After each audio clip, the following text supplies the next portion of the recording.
Hi, it's Andy. Hi, it's Dave. Hi, it's Kirk. Welcome to the A.D.K Rock and Metal channel. And today we're going to check out a band called A.D.K Gray.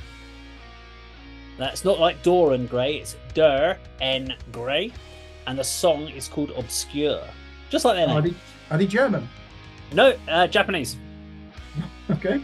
So, yeah, let's go check them out.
You know what? I think there was a more rough version because I've seen that before, and I swear there was some definite bits I've seen before that had a lot more like there was gross stuff going on. That was easy. There was nothing going on in that one. I was waiting for just like the ripping. I swear there was like an open chest cavity thing in there, or what about when they put the spike under his chin? I was expecting that to come out of his head. Yeah, I was expecting there to be some. I was just going, where's the gruesome bit? I swear there's a gruesome bit in this. I mean, it was gruesome. It was fucking weird.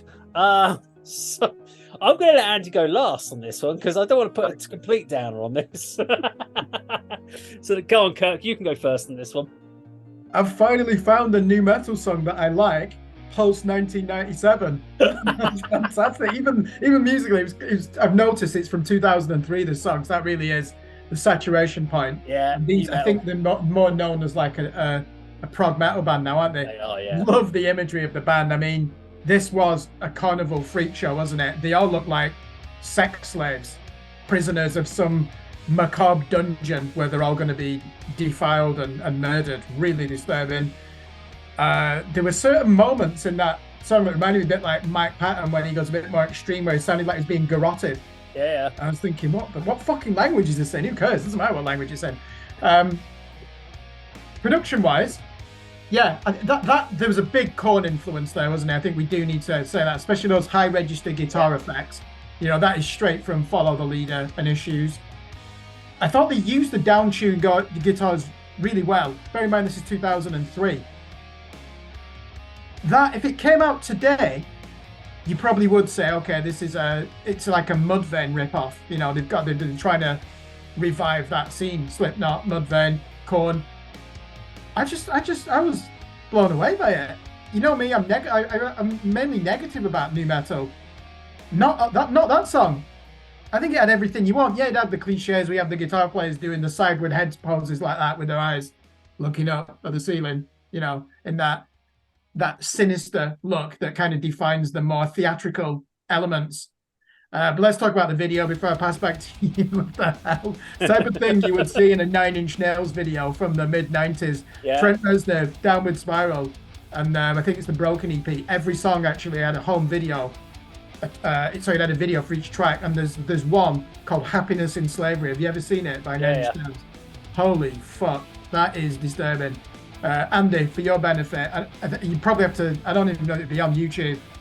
The Nine Inch Nails one is probably a bit more extreme than that. It's this guy who loves autoerotic torture, and he ends up being murdered by this machine at the end. It's really disturbing.